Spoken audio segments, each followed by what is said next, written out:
Bonjour Guillaume. Anthony Morel, la tech. Bonjour Anthony. Bonjour Guillaume.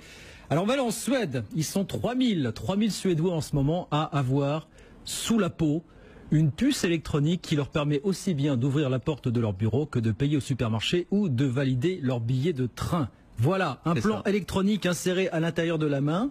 Ouais, entre le pouce et l'index. Exactement, et qui vous fait la carte bancaire ou la clé. Comme voilà, vous voulez, quoi. Exactement. On n'a plus besoin de se trimballer avec son smartphone ou avec sa carte bancaire. Tout est fait avec cette petite puce électronique qu'on implante. Alors c'est une. Ça fait pas mal. Non, alors ça pique un peu, disent ceux qui l'ont fait. Mais enfin c'est une petite piqûre, ça prend vraiment 30 secondes. C'est une opération très rapide.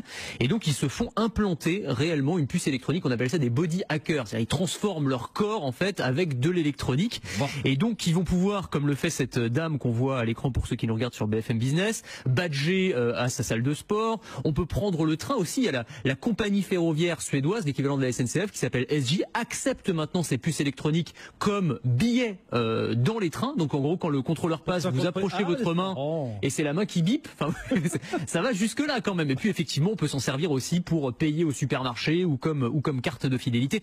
Ça va très loin quand même. C'est vraiment ces body hackers, c'est une frange très fine de technophiles qui sont prêts comme ça à aller quand même s'injecter. Ce ne sont pas des volontaires, c'est pas une expérience transitoire. C'est fait, c'est plié, c'est. Ah oui, c'est fait. Voilà. Enfin, ils sont volontaires. Hein. Oui. Évidemment, on les a pas forcés à mettre. On va pas leur retirer dans un mois. On va pas leur retirer dans un mois. Alors on peut la faire retirer éventuellement, mais enfin. On peut se poser la question quand même de l'intérêt que ça représente aujourd'hui. C'est-à-dire, est-ce que ça a une vraie valeur ajoutée?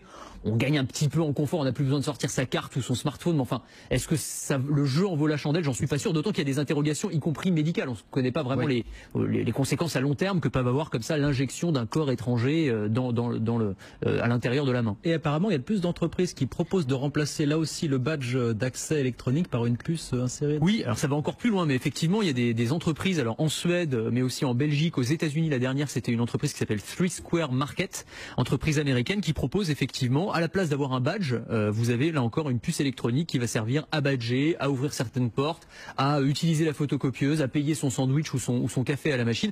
Là encore, c'est sur la base du volontariat. Alors moi, c'est des chiffres qui m'ont étonné dans cette entreprise, donc qui est une PME.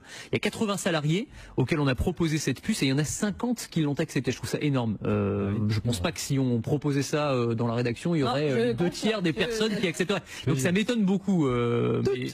Mais en tout cas, voilà.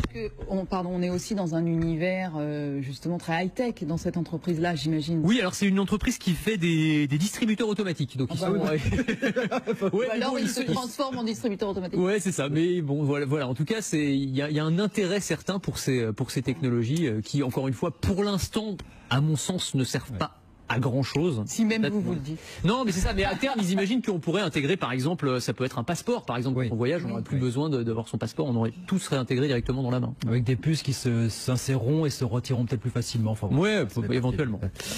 Ainsi va le monde, on va résumer les choses comme ça. Anthony Morel, merci beaucoup Anthony, la tech tous les jours, 12h15 avec Anthony sur BFM Business.